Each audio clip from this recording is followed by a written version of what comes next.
But you're a classical liberal in that sense, because even though we disagree, you can sit down, express your point of view, and some people on the left view that in and of itself as adding fuel to the fire. Yeah. And I would argue adding fuel to the fire is simply trying to eliminate voices from the conversation. By the way, that or whether just being completely polarizing and just being like, you suck. Right, yeah.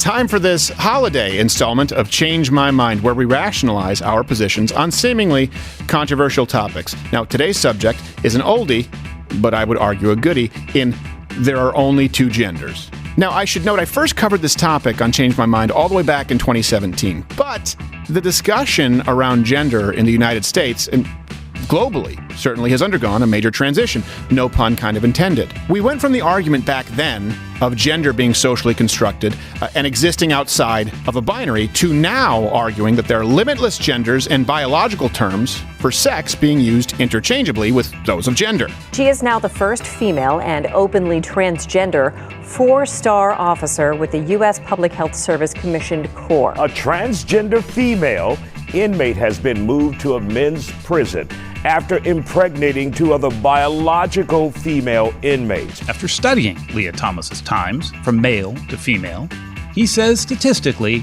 she is an outlier. So why the drastic change in record time? And how exactly did the students at Texas Women's University rationalize it? Well, meet Gabriella, who may just have provided my favorite conversation in all of Change My Mind history. See if you can find out why. Stephen, nice to meet you. My name's Gabriella. Nice to meet you. Gabriella, nice to meet you. Oh, thank you very much. You know what? Nice. That's actually an incredible compliment. And I'll tell you why. Because I didn't realize until very recently that everyone's feet didn't hurt their whole life. Oh, yeah, mine too. Extra wide feet. Mm-hmm. And then I finally found a company that said, oh yeah, you just have wide feet. You need to buy wide shoes. And these are the only shoes that I have now because they're the ones I can find. So I'm glad that they're okay. Yes, sir. So, Gabriella, yes, thank sir. you for taking the time sitting down. Sorry, I have a little bit of dry mouth here. I've been talking for a while. I don't know how familiar you are, if at all, with the kind of Change My Mind concept, but... Yes. So, I've seen some of your videos. Okay, so it's an opportunity to sit down and hopefully rationalize our positions on seemingly controversial topics. Of course. This is one that, to me, is interesting because I'm revisiting it. Mm-hmm. I did it years ago, Yes. and back then... Flies around. Back then, it's interesting some of the arguments that were presented because we've sort of blown past them today. The idea that sex and gender are different, separate. Well, we kind of don't subscribe to that anymore today. Everyone back then, when I would say, hey, I'm concerned about us going on the path here and children transitioning, they would say that's absurd, that's a logical fallacy. Will And of you course repeat that again? I'm sorry, I wear hearing aids. Oh, I apologize. Do you mind moving in and I'll move into you? I just didn't, I didn't want to. As long as you're okay with it, I'll make sure to speak into it. I didn't want to get up in your personal space. No, it's okay. But for example, I used to discuss concerns, bring up concerns of children transitioning. Back then, they would say, well, that's absurd. That's a logical fallacy. And of course, here we are where it's law in several states. So that's the reason I thought it would be interesting to revisit it, considering how we've accelerated at light speed. And I still maintain that there are 2 genders. And if you disagree with me, I'd be more than happy to hear your point of view, and you can try and change my mind. Okay. So you, and what is your stance on this again? That there are 2 genders. Okay. I personally disagree. Okay. And I know many people that, of course, do agree with this. And again, I very much disagree because I view sex and gender as 2 things. And typically, whenever you hear about biological sex, typically it's male or female. Right. Of course, you have people who are intersex and stuff like that. And I do view gender and sex as 2 different things. And I definitely do view gender as a spectrum. Can I ask you a question? Yes, sir. On what do you base that? Why do you believe that gender is different from sex? Where did you start believing that? The definition of sex is that it is biological. So that means chromosomes, hormones. Primary, secondary, sexual yes. characters. Yeah, sure. And gender is very much I don't want to say psychological thing.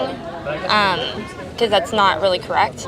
But gender is I know what very you mean. much, yes, it's very much an identity. That's why typically the term gender and gender identity are grouped together. Sure. And so that's how I personally see that. So what's interesting to me, actually, sorry, I'll lean in. What's interesting to me is what you're saying is actually what the kinds of arguments that were presented to me years ago, right? That gender and sex are different. But that's not what's even being taught today. So, for example, you have, this administration, Joe Biden, referring to Rachel Levine not as our first woman 4-star admiral, but first female. And now when you look on government forms, if you're transgender, you will check the female box, depending on the form. So we are using them fundamentally interchangeably. And I would say the reason for that is because it was only up until very recently that sex and gender were used interchangeably. The idea that they are separate is a very modern theory. I would argue it's not rooted in reality. It started with postmodern feminism. Well, it started with French existentialism and then through postmodern feminism. And now we end up at the point where no one can agree on how many genders there are or what we should do with children who are transgender because we've decided to tear down an institution but have replaced it with nothing. So, okay. Sorry, I'm trying to. It's very hard to hear. And please let me know if you don't hear. You need me to repeat myself. I understand. Yes, sir. Would you mind repeating that? Yeah, I was just saying that. Yes. I can also turn these up. That might be nice. Do you want? I just don't know if it's going to interfere with the microphone. So let me know if you need me to repeat. As long as it doesn't touch my hearing aid. Because if it does, it'll be very loud microphone. Oh no, and I appreciate you understanding that I need to get close and not being uncomfortable. And I apologize for my breath because I've been talking for 3 hours. No, so it's probably I completely understand. Probably smells like a turtle cage. No, what I was saying is the idea that gender and sex are separate is very new, and it's not used consistently anymore because you now have men and women checking, for example, transgender male to females, checking female boxes, not woman boxes on government forms. You have the former president of the United States, Joe Biden, president of the United States, referring to Rachel Levine as the first female 4-star admiral, right, Secretary of Health. They're using biological terms, and the reason for that is that they've always been interchangeable until very recently. That's a very modern change, and I would argue that that's why they're not even able to be consistent with that. So I don't understand the basis for someone saying that gender is separate from sex if it's not even agreed upon by the left and transgender activists today. So you say that it wasn't until very recently. I don't know how recent you're talking. Sure. Yes. Would you like? I can answer. Yes. So it actually, and I would encourage you, if you do, you can go research this, because if I provide people my resources, they think I'm just lying, but I make them publicly available. Started with, there was someone named Simone de Beauvoir. 1949 was the first person to say that sex is biological and gender is societally constructed. Right. This was the first time that idea was floated. Yes. But it still existed within the binary that women could identify as men, but men could identify as women, but not this idea that there were other genders. It was still two, but that it was largely societal. It was reiterated by a few other people. Then you may have learned this in college, the John Money twins study. Did you learn that? Where you raise one as a girl, one as a boy? So yeah, that was taught. I believe it's still taught in school. I don't know if you know, but both of those boys died. One committed suicide. I believe the other from a drug overdose because he sexually molested them. And the reason that's important is because, as you've acknowledged, that was taught on college campus. If you raise a twin as a boy and a twin as a girl, it was proof that it was societally constructed. But it actually had lethal ramifications. Both of them had all kinds of mental health disorders and ended up offing themselves, which is a tragedy. But it still, even with John Money, existed within the binary. Only until Judith Butler in the 80s and 90s did they say gender is societally constructed, and by the way, there are more than two genders. And it was not created it's not a theory that was floated from scientists, from doctors. It was floated from existentialists and feminists. It's not rooted in reality. And before that, gender was really a grammatical term, from the Romance languages, like I'm French is my first language, or, any of the languages based in Latin, right? All nouns are gendered. So it's a very new theory. It's not like it's something that's been agreed upon for a long time. And now we've come full circle where we're using them interchangeably again, because we're calling transgender men to women females. That's a sex term, not a gender term. But those are the terms we use, male to female, right? Typically, man-woman male, female are used interchangeably. However, I still do believe that they are both very different. Because you say that it's not used a lot today. I'm a pre-nursing student. So we're very much taught that, yes, inherently they are different. I've learned that in my anatomy classes. I've learned, which it's not touched on a lot because you very much do biological. Sure. Well, you would have to. Yes, in psychology, it is very much still taught that they're two very different things. As for... But can I ask you a question? Yes, sir. You said you're in nursing? Is that what you're studying, pre-nursing? So, now this matters, right? Because, for example, if someone fills out on a government form right now, they'll fill out their sex and say they're a biological male, but they fill out female. Or when they're admitted to the hospital, right? Often it's a biological term, but if they identify that way, they will often fill out, or legally they can fill out how they identify. Yes.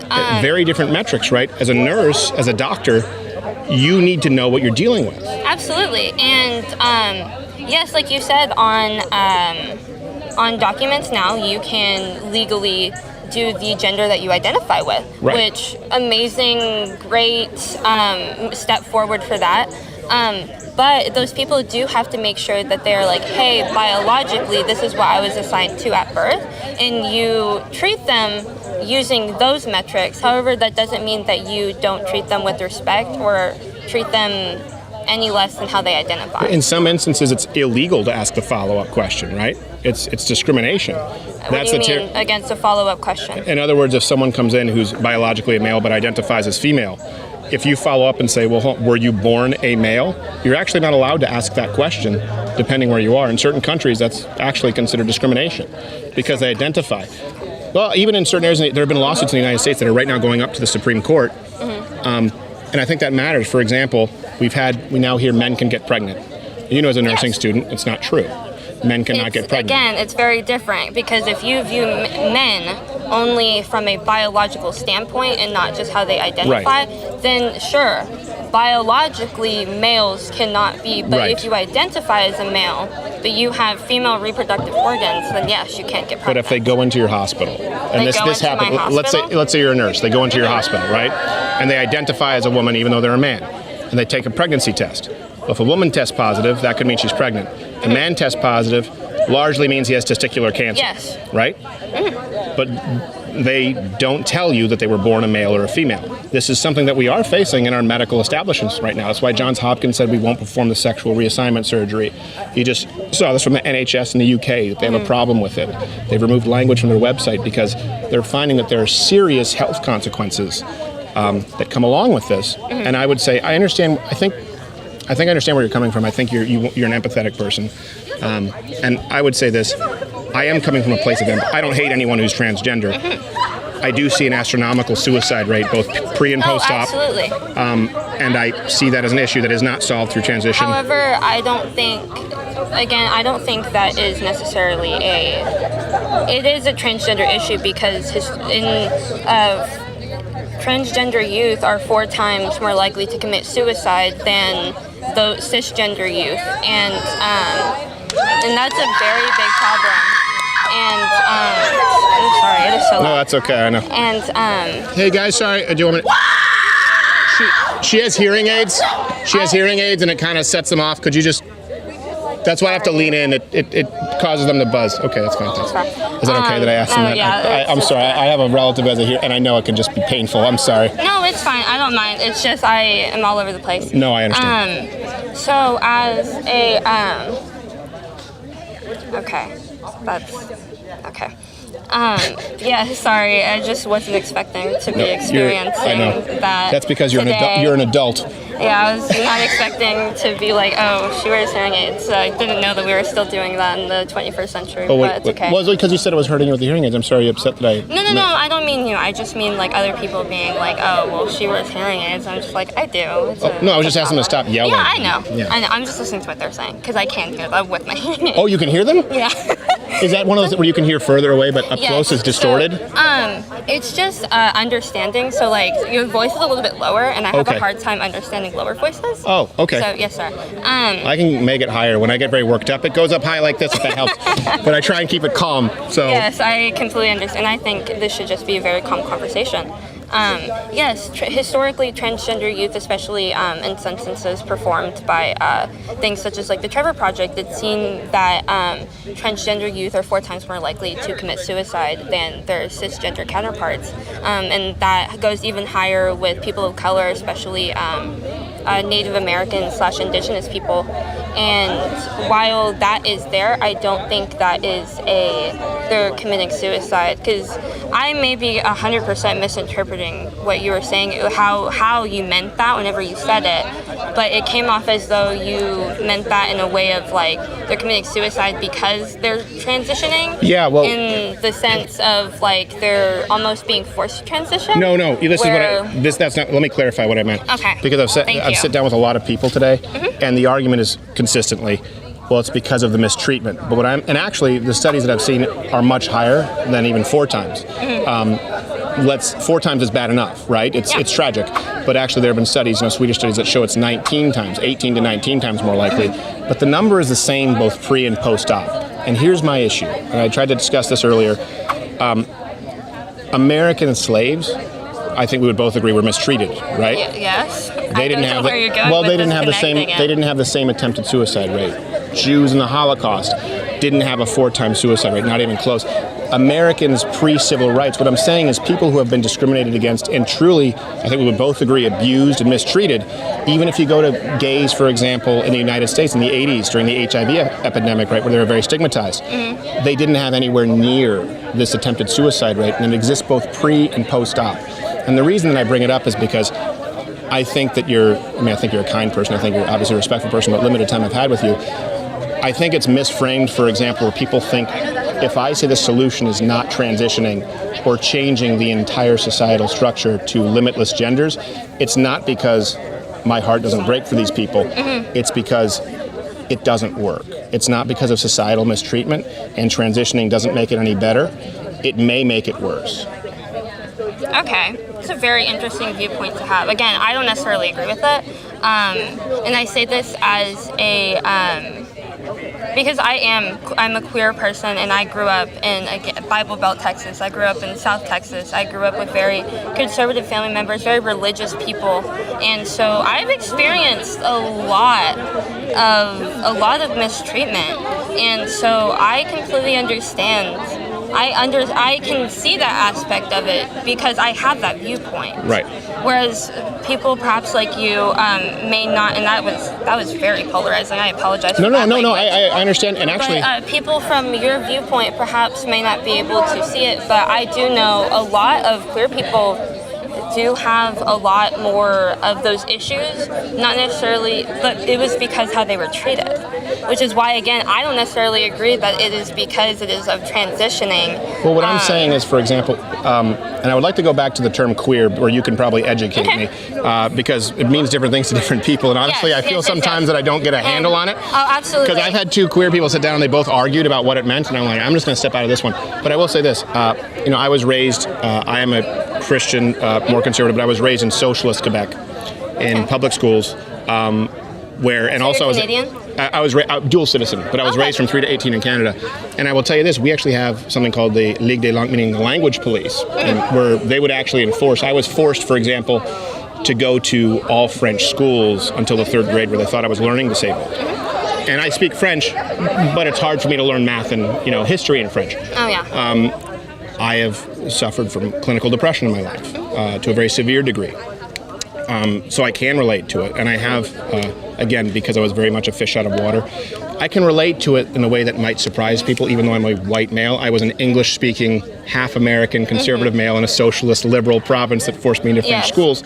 And I think that rather than someone saying it was because of the mistreatment, but examining, finally, my issues that I could control, where I did suffer from depression and ADHD, that it helped me a lot. And I did have people who enabled it at certain periods of time, rather than getting to the root cause. And what I'm saying is, when you look at the mistreatment of groups throughout history, they still don't have anywhere near the attempted suicide rate of transgenders, including queer women in the Bible Belt. It's still not 4 times or 18 times. So there must be another variable there. And if we shut down the dialogue, we may never actually examine what that variable is. like I said, again, I don't 100% agree with that, especially because I'm viewing it from a youth standpoint of say people my generation, because I know for a fact that our generation has the most mental health issues that this country's ever seen, and it's because of circumstances that have happened as we have grown up. Let me ask you this. Would you say, are you Generation Z? Yes. Okay. Would you say, and I don't want to mischaracterize this, statistically I would say this is true, but would you say that Generation Z is probably or arguably the most open-minded generation as it relates to these gender issues? Absolutely. Okay. So when you combine that with the fact that your generation still has more mental health issues than all that have come before it, how do you juxtapose that and say it's because of mistreatment? It's the most tolerant generation of all time, and they have more mental health issues than, for example, men coming back from World War II. I think that's actually a great question. Good job for that. It's not a gotcha. I'm genuinely curious. I know, which is why I think it's an absolutely great conversation. So the reason that I believe that Gen Z does have the most mental health issues is you have to realize that we start, the very first year is 1998. So that means that you have 1999, 1999, 2000, 2001. The very first people were in this generation were 3 years into their lives was 9/11, which was arguably the worst terrorist attack that has happened in the United States and on American soil. Many Gen Z, they don't even remember it. A lot of I feel Gen really Z old people, when I talk about it. They're like, absolutely, I don't remember. I'm like, oh boy. I was born in 2003, so I wasn't even there for that. I wasn't even a concept at that point. But yeah, you were prenatal. Yeah, absolutely. But you do have to realize that the world, especially in America, changed very drastically after 2001. It changed very drastically after. There's very much this is taught in history classes, there's very much a difference between pre-9/11 and very much a difference between post-9/11. And post-9/11 is seen as its own part of history because a lot of things have changed. Nowadays, kids in my generation aren't allowed to go outside because they're too worried about safety, whereas people, and may I ask how old you are? Is that rude? No, 35. 35? Yeah, so I'm that kind of middle young millennial. Yeah. Yes, millennial. My parents growing up were just allowed to go outside, and their parents didn't care where they were, whereas my parents were like, no, you're a girl, you can't go outside by yourself, even if it is in suburbia.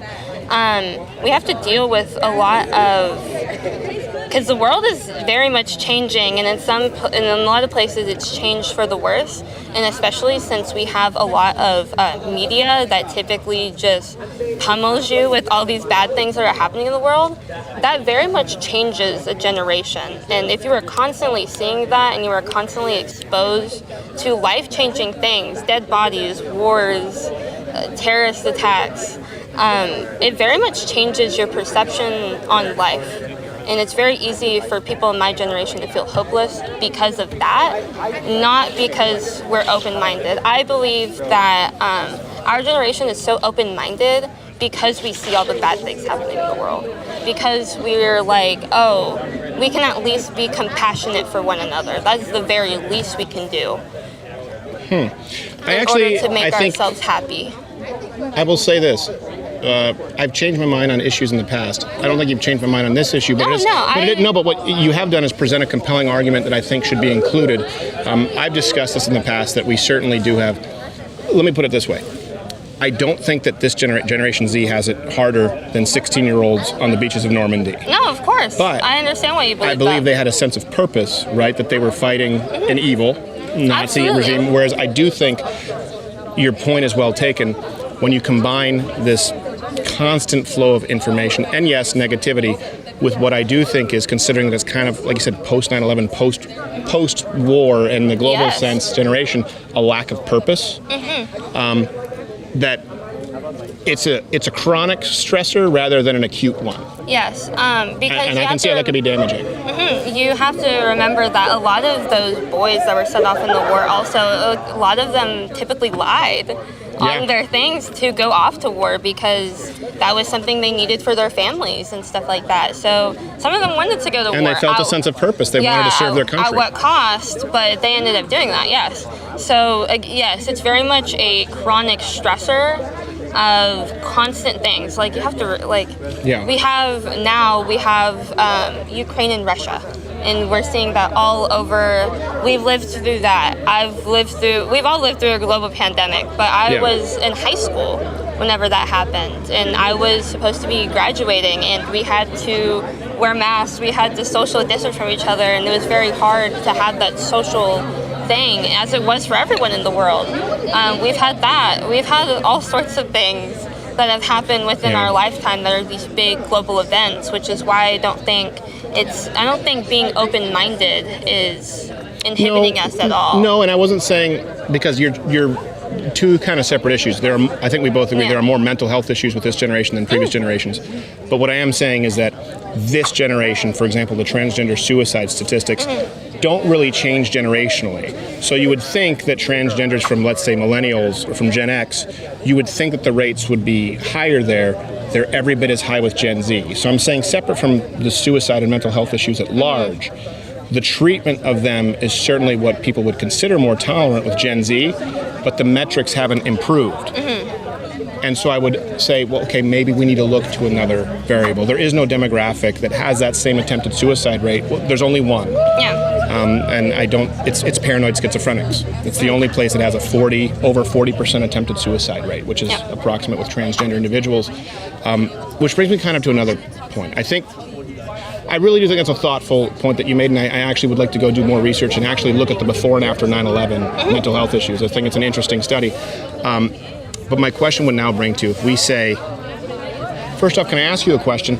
How many genders are there? If I say there are two. I've actually watched some of your stuff, and I know you don't like this answer. I know you don't. I'm so sorry that you don't like this answer. I appreciate you can probably understand why. Yes. Okay. Like I said, I have people in my life that very much are like, there are only two genders, and I'm just like, I do believe that is an infinite spectrum. I do believe that you can identify with what you are. And so if you identify as someone that's non-binary, I believe that you should be allowed to do that. And I believe that you should be allowed to do that, and people should be respectful about it. I do think that on the number of genders, I don't think there is a limited number. I think you can identify how you want to identify. Typically, people tend to identify as a man, woman, non-binary. But even then, I don't because non-binary is a umbrella term. Right. Where it, of course, covers all of these nuanced gender identities. But some people don't like the term non-binary. But then where do you draw a line? Where do you draw a line? For example, and I'm taking an extreme example to make a point here. I'm not saying this is the norm, but if someone identifies as a feline, if someone, as a feline. This happens a lot. If someone, a more common issue is people identify as amputees. Right? This is an issue where medical professionals are having people come in asking them to remove a limb. Right? If you say it's infinite, well, then there is no what's the number on that happening? Do you happen to know? I would say if it's 100, if it's 1,000, if it's any, and it shouldn't be a medical quandary as a nurse. You know what I mean? It shouldn't be an ethical quandary, but now it is. And what I would say is, look, we have had two genders, and we understand. I think you seem intelligent enough to know that I acknowledge the 0.01% who are intersex, and these are anomalies. It's not the same as the transgender issue. I do believe. You said 0.01? It's 0.01 as far as intersex. I believe that that was from a study in 2002, and I believe the number now is about 1.7%, which is about the same number of redheads in the world. So that's like 70. I know that study that they brought up, but then actually we had what's his name, the journalist Scaramucci, I can't remember his name, when I was at UTD, try and bring that up, and in that very study, it actually said the number is closer to 0.01. So even in that study, they had misread the statistics. It's certainly not over 1%, but we can disagree. It's still very, very low. I would maintain it's not only a 2002 study. There have been studies reiterated since then. But even then, what I would say is this. Let's say it's 1% for the sake of argument. In nursing school, for example, it's certainly a higher percentage of people who are born without a limb than people who are intersex. Yes. But you're still taught in biology class, there are exceptions. Human beings generally have two arms. two legs. For example, you use hearing aids, right? Yes. But in biology, I'm sure, in nursing school, they probably teach you basics about the eardrums, right? Basic about the ear canal, and there are exceptions to these rules, but this is generally the human anatomy. We are now asking people to restructure how we teach biology based on a very small percentage. And if we say, well, no, two genders is wrong, if you tear down that, what I would say is a fundamental structure in society, I think you need to replace it with something equally concrete, not it could change at any time. You say that we're teaching people that there's more than there actually is. Biologically, we are not. We're not being taught that. As far as sex. And yes, as far as sex, we're not being taught. Sure, it is mentioned that there are intersex people, and I don't think that we should look over those people because they have identities. They have, and they present their own set of medical things that you have to look into, because nowadays you hear a lot of stories about intersex people who have had organs removed as children without their consent, and that's a very hard thing. And so you can't completely overlook. No, I don't overlook, but I'm saying how we teach it. How we teach it is that we have male and female, like you said. They teach two, and they teach there are some exceptions. But they don't teach that there are limitless sexes. They teach because sex and gender, again, are two things, and we are taught that that's not where we are, though, right? Because when you have people, again, I would agree with you, at least the premise. If, for example, consistently, male and female were used to describe sex, and man and woman were used to describe gender. But they're not. They're not even in a legal sense when you're talking about proper identification. They're not when you talk about this administration referring to Rachel Levine as a female. They're not even used that way when you say male to female transgender, right? They're talking about, we both agree you can't change your biological sex, but it's MTF, FTM, male to female, not MTW, not man to woman. There's no consistency. And the issue is when you combine that with the compulsion of language, for example, in Canada, or in certain areas, speech laws. If we say there are limitless genders, then there are limitless pronouns. Which I would just, go ahead, sorry. No, you're okay. And I'm actually learning Spanish because I'm biracial. My mom is white, my dad is Mexican. And so I'm currently in the process of learning Spanish, which is also a Romance language. But gendered nouns, right? Masculine and feminine. Yes, very gendered. We're one of the few languages that don't have it actually in English. It's very common, and And again, very much like you said, there is a institution that oversees the use of the Spanish language and what is correct and what's incorrect. And this institution is very much like gender-neutral pronouns aren't to be used. Right. But people within those communities have very much reclaimed that right, especially those in Latin America or like people you see here in the United States, which is why you have terms such as Latinx, or you have different terms. So that is slowly beginning to change, again, with the times. I would argue it's having actually gendered identity. I would argue it's not as far as Latinx, because the vast majority of people, both in South America, Latin America, and Hispanic Americans, it's less than 2% who like the term Latinx, and it's more than 50% who hate it, across all generations. I know that I don't think that's correct at all. It's statistically again, it is, though. Again, I think it has to do with generations. I know a lot of young people who very much prefer that term over older people. But then again, those older people... In the United States, not in Latin America. The older people that I know, again, are the same kind of people that would agree with I'm not talking about older people. I'm talking about younger people in Latin America, or even younger people in Mexico. They do not like... It's exclusively, respectfully, largely white Americans who use that term, not even young Hispanics. But let me ask you this, and I would like to go back to the sort of the queer topic, but use that term, the queer topic, but the term and how it identifies, because it does tie into this. I have asked this question here today, and understand this is not a gotcha. It is a serious concern for someone like me as a father. The idea now, and when I brought this up in 2018, people said that's absurd. You're trying to be incendiary.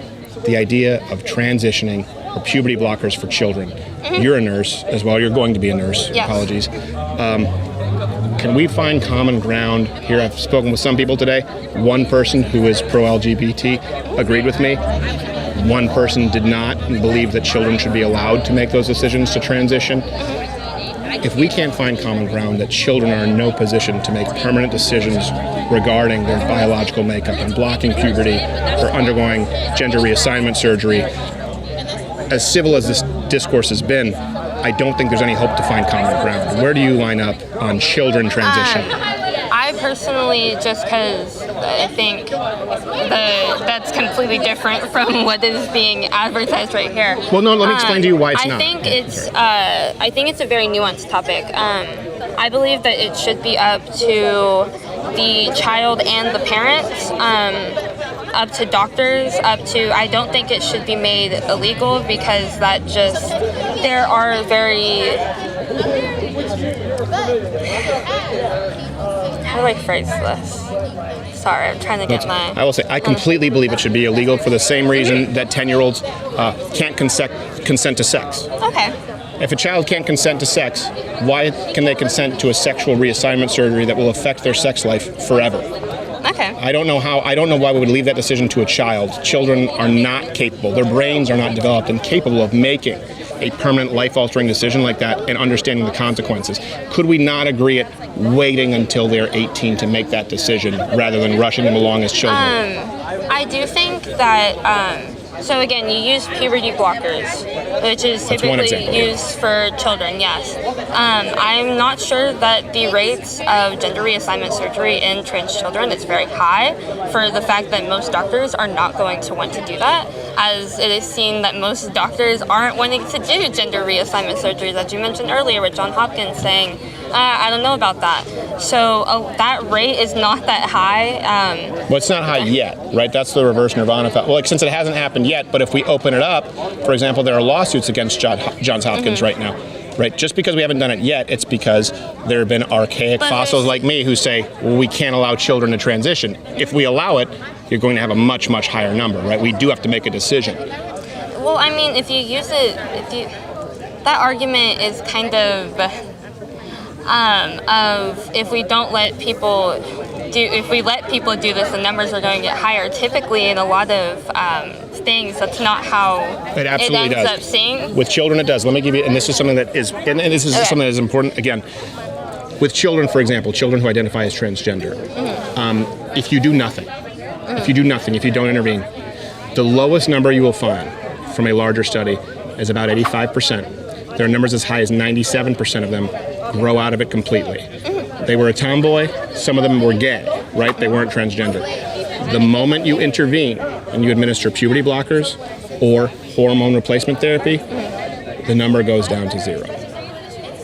And by the way, once that number goes down to 0, that means that 100% of those children are now in the 42% attempted suicide demographic. But who's to say that the children that don't get help before aren't also going to be in that same demographic? Because they grow out of it. Statistically, they grow out of it, and it was a phase. It was a phase for most of these kids. It's 85 to 97% where they grow out of it, just like kids grow out of a lot of things, right? I don't necessarily agree with that, because especially in, again, may I ask, are you in the LGBTQ plus community?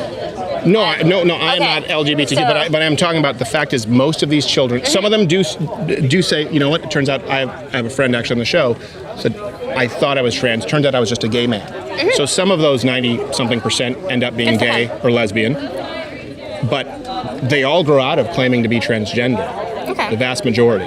Only when you intervene and you change the neurochemistry, which we know if you administer puberty blockers or estrogen or testosterone, right, that changes the way the brain develops.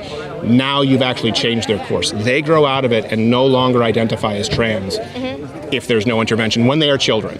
But who's to say that they can't detransition? Because again, that argument is brought up a lot of, it's actually, they've discovered that it's kind of being blown up, kind of out of proportion, the number of people that, the media very much blows up the number of people that are detransitioning whenever it's not as big as many people think. Well, they're dismissed and they're marginalized. But if that number if that's so significant, and the argument that of people transitioning is like, oh, what if they want to detransition? Why can't you say the same thing for these children? Again, gender reassignment because it's surgery, the Hippocratic Oath, first do no harm, and puberty blockers and intervention hormonally on a child absolutely does more harm than doing nothing. We would have to agree on that. Maybe the harm, some people would argue the harm is minimal, but no one is arguing that puberty blockers do not come with the risk of sterility, a high risk when compared to other drugs. No one is arguing that puberty blockers often stunt growth permanently. Of course we acknowledge that. No one is arguing that administering testosterone to a teenage girl will change her body, her bone mineral density, which to an unnatural degree. No one is arguing that, or that estrogen for a young boy will result in developmental abnormalities in their cerebral cortex, their frontal lobe. No one is arguing that those aren't. So in other words, medical intervention when they are a child absolutely does more harm than waiting until they're an adult. I don't think that's up for debate as to what degree of harm, but it does more harm than doing nothing, would be my position. And again, I guess I'm looking at this at a very different viewpoint because I'm wanting to be a nursing student. And you are fundamentally taught that not only is the physical body something that you treat, the mind is also something. Those are two very interconnected things. Sure. In order for a person to be healthy, not only do they have to have a healthy body, but they also have to have a healthy mind. So with that, I'm looking at it at the sense of if these children, again, because me and you look at that suicide rate very differently, which is where I think we're coming at kind of like this. Well, I think we both have concern, though, which I appreciate. Yes, just different solutions. Different form. Oh, I'm so sorry. No, that's fine. Don't worry about it. Different forms of concern, I think, because again, I think that I'm not 100% sure that children should have gender reassignment surgery just because it's a very invasive procedure, and I don't believe that they should be able to have that until they're 18. But that's just my opinion. If this child is deemed medically necessary to have it for, like, say, their mental health, then because gender dysphoria is a very awful thing. But it doesn't improve their mental health. It doesn't. That's the point. The problem is, in other words, if you were to be able to say, if we intervene, this is medically necessary for their mental health, but the attempted suicide rate stays the same, irrefutably. It does not improve post-op.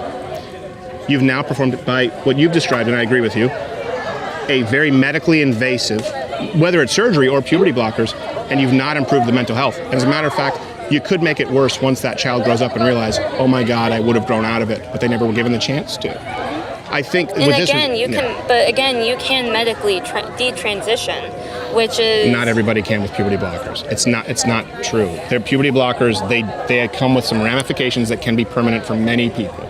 We can both, yes. Not everyone, but a significant percentage. Yes, I do know this because I've seen many videos and case studies of this detransitioning where they do have some of those things, and yes, there's some things that you can't change, right. But which is why I say if you're so worried about them growing out of it, don't let them surgically transition until they're 18.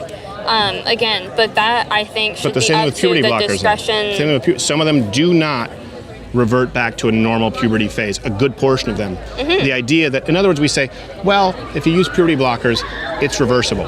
Well, it's not always reversible. You know what is reversible? Going through puberty and when you're an adult capable of making decisions, deciding to transition. Yeah, like I said, I do think we're hitting our wall. Okay. But that's completely okay. I think we have more common ground than maybe. I understand where you're coming from. Yeah. And I really do appreciate how respectful you've been. I'm sorry that these hooligans have been yelling. Let me ask you. You said queer. Yes, sir. So, to a silly cis straight white male like myself. What is that? When you say queer, what do you mean? Because some people mean it in different ways. Yes, sir. Okay. So, you don't mind me calling you sir, right? No, you can call me whatever you want. Okay, because I know some people, I grew up very much where manners are very much a thing, and I know some other places it's like, if you're called sir, like you're calling him old, that's rude. No, you can call me whatever you want. You've been very respectful, and I really have enjoyed our conversation. Okay, me too. So I very much, I completely forgot the question. Okay, queer. I was like, I'm so sorry. So yes, historically, queer has been used to mean the word strange, odd. That's right. Very much a thing. I still use it when watching. It used to be a term like on boxing. They say the guy gets clipped. They would say, "Oh, it's put him on Queer Street," and that just meaning that he's out of it. So it wasn't even a sexual term. It was just like Queer Street meant you're close to getting knocked out. So but queer ended up being used as a derogatory term towards LGBTQ plus people, which is because, of course, words, have their trajectory in history, their usage. It happens a lot with a bunch of different terms. But now, a lot of LGBTQ plus people, that's what the Q is in LGBTQ, right? It's queer. Well, not always. Some people say it's questioning. Some people do say it's questioning. I see it as queer. It's just very, but the Q is used, queer is very much, especially in the community, is used as an umbrella term, just to encompass people that perhaps wouldn't want to identify as anything else, don't prefer other labels. So you're not lesbian. Does queer mean that you're not bisexual, but you're not a lesbian? No, Does queer mean, what does queer mean then? Because again, I would be like, okay, bisexual, lesbian, I understand. I think very much like the whole gender identity thing, I think it's just kind of how you personally identify. I use queer just because I don't feel as though anything else truly encompasses me as a person. Do you mean, you can always tell me if they're too invasive, do you mean as far as your orientation or your gender or both? Typically my orientation. Okay. So are you trying both men and women? Yes, I have. Okay. So how is that?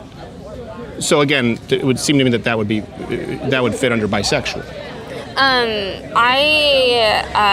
don't feel 100% comfortable talking 100% about it, or especially just like on that's camera. Fine. But okay. So typically people that are bisexual experience, and again, you probably are going to hear this and be like, I don't know. That's okay. Which is why I think it's wonderful to explain a little bit more, Sure. especially if people. I'm genuinely curious because I've had different people give me different definitions of queer. Yeah. Yes. So, like I said, queer is very much used as an umbrella term for a lot of different people, and I like that label a lot just because it's not ultra specific. Because again, it's just an umbrella term, and it's not like I'm picking and choosing at things just because I'm not a huge fan of labels. Because I've realized that a lot of people put you in a box with labels. Right. If you identify sometimes as something, they just view you very much with stereotypes, and I'm not a huge fan of that. Okay. And but bisexual people are those that are attracted to. And I know you're going to hear this and you're going to be like, what do you mean? Or more, typically bisexual people, the definition within the community, and which is more widely accepted, is those that are attracted to two or more genders. Right. So I thought it just meant two, because bi would mean two. Yeah, which is why I was like, you'll probably hear this and be like, what in the world? Because it would make sense to me if bisexual means you're attracted to male, female, and queer means two or more. That would make more sense. But I have heard this where bisexual doesn't mean two. I'm like, well, why have the bi? Yeah, I completely. That is very hard for people to grasp, but it's very much two genders, or very much two or more genders, and which is, again, that whole concept goes with there are only two genders, because especially underneath like things such as bisexual or even labels such as pansexual, which is not often talked about. Yeah, it is. As I understand it, pansexual means that you can be queer in orientation and gender fluid yourself as well. Pansexual means that you are. Oh, don't worry about it. It's fine. I'm so sorry. That's totally no problem. Pansexual means that you are attracted to people regardless of gender. That's how I've always heard it, and I have people that identify as that, and that's very much how they feel. And how is that different from queer? From queer, like I said, queer is very much an umbrella term, so it encompasses. So pansexual could go under queer. Yes. Okay. Very much so. Yes. Okay. So then why is there LGBT? Sometimes they include a P even after the Q. Not typically. Typically it is LGBTQIA plus. So I've seen LGBTQAIP at a feminist film festival, and I've seen even AAIP, but I have quite commonly seen AIP. I've never seen it with the P, but okay. So P should go under Q. I'm not saying it should go under Q, because it can if that person identifies with that. But Q couldn't go under P. Q. I mean, Because Q would again, be the it's umbrella whatever you want. Like I said, Q can be used as an umbrella term, or it can be used as its own separate thing. Yeah. Well, look, here's the thing. I'm not going to agree with the changing of the acronym as long as, unlike the Canadian government, you don't compel me to use that language. Like, whatever you say you are, I'll say, okay, fine. But I'm probably not going to keep adding LGBTQAIP or allow someone to say. Which is why typically I just say LGBTQ. Okay. It's very simple. It seems like, but then at that point, then it just seems like if Q is the umbrella term, just say Q. Because LGBT could all fit under Q. Well, I mean, again, people very much identify with those labels. There were previous labels that I used that I stopped using because I didn't feel comfortable, because a lot of, especially with lesbian, the term lesbian, it has a historical history behind it, and I don't want to, not necessarily offend, but I just don't feel comfortable using it. Plaid shirts and buzz cuts? No, that's very much a stereotype. Well, that's what I'm saying. It became a stereotype, and then I noticed a lot of women are like, well, I'm a lesbian, but I'm not. I mean, I have a lesbian who I work with who was like, I'm a lesbian, but I'm not that kind of lesbian. So she says Q, even though she's not bisexual. She's a lesbian, but she will say, I'm not a stereotypical lesbian. I mean, lesbians can come in all shapes and sizes, all forms. You don't have to be... But this lesbian is aggravated by it. Okay, then... And she drives a Subaru, and she goes, by the way, it's a coincidence I got a good deal. It's not because I'm a lesbian. And actually, we have a lot of fun with it, where she goes, I get the stereotype. And I think that always... Look, like I said, I'm going to disagree with the acronym, the language, the fundamental changing of it. We're going to disagree on many things. But I have to tell you how much I've enjoyed the conversation. And hopefully, what I just ask, hopefully that people can do is when we leave this conversation, understand we come from differing perspectives. Absolutely. But I think yours comes from empathy. And even if people might think mine is not, it comes from wanting different solutions and empathy. Conservatives, there's this misinterpretation that if they disagree, it must be intolerant or hateful. It's not. It's just, it's rooted in not only a very different worldview, but I would argue like there is a lot of data to reflect we're going down a very dangerous path with like children transitioning, and unfortunately, you've seen here today, people get shouted down, and that's something we have to get past. Even if I was baby Hitler, which I'm not. I'm just saying that we need to be able to have these conversations, and I really appreciate you doing. And you know what I think? I think a big part of that is probably because, kind of like me, I was raised as a conservative Christian in a very, very left. Very left. And not only that, I'm not Catholic. I went to public schools, which were all Catholic when I was being raised. So I was forced to understand their perspective and sort of forged in the fire. And the same thing with you on the flip side. If you were raised in the Bible Belt, Christian conservatives, you've probably had to argue your position. Oh, absolutely. Which is why earlier you mentioned the conservatives are seen as intolerant. A majority of my life, I've seen conservatives as... I know. Oh, it was a spider. Oh, geez. Don't worry about I'm that. very intolerant of spiders. I don't like them. It just fully crawled on me. Oh, God. It's fine. It's okay. No, it's not fine. I'm going to kill it after. Gotta find it. Good Okay, luck. I will. But I grew up seeing conservatives as very intolerant, and it was just because the conservative people that I had in my life were very intolerant in the sense of they're not open to conversation. Yeah. Which is why today, whenever I see people walking by and just being like, oh, blah, blah, I'm just like, you either one should ignore it. Ignore it, or adding fuel to the fire isn't that great. It's just if you can't have a conversation about it, nothing's going to get done. But you're a classical liberal in that sense, because even though we disagree, you can sit down, express your point of view, and some people on the left view that in and of itself as adding fuel to the fire. Yeah. And I would argue adding fuel to the fire is simply trying to eliminate voices from the conversation. By the way, whether it's being completely polarizing and just being like, you suck. Right. Yeah. Well, I don't think that's taking place here. Yeah. So. I'm sorry. Your name again was? Gabriella. Gabriella. I was like, Gabriella. I will remember. I'm horrible with names. I'll never forget your face. No, it's okay. Gabriella, thank you so much. I really do appreciate it. This was wonderful.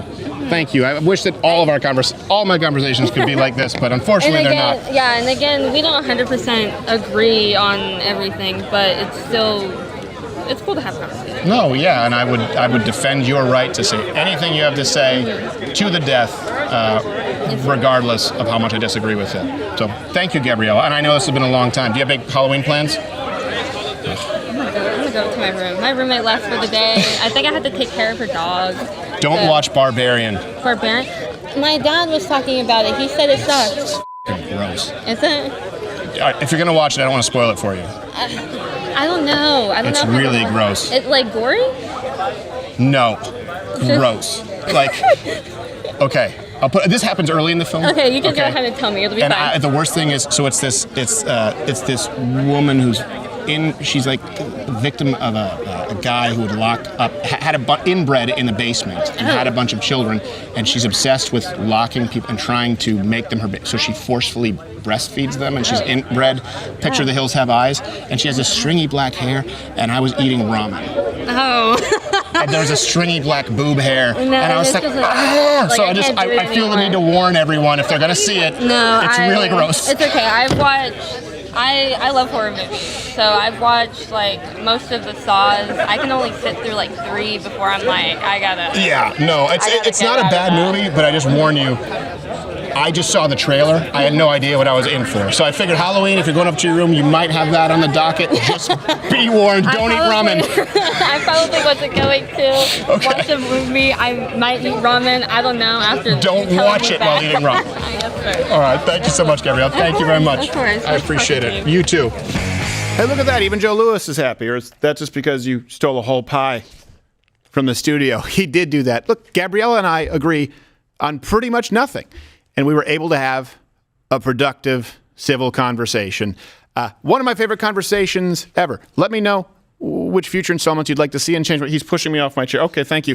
Which future installments you would most like to see for Change My Mind? Comment below. Hit the like button if you want to see more of these Change My Minds coming on down the pike, as well as, oh my gosh, he's getting into other food. Click one of these other videos that's playing in the box. No.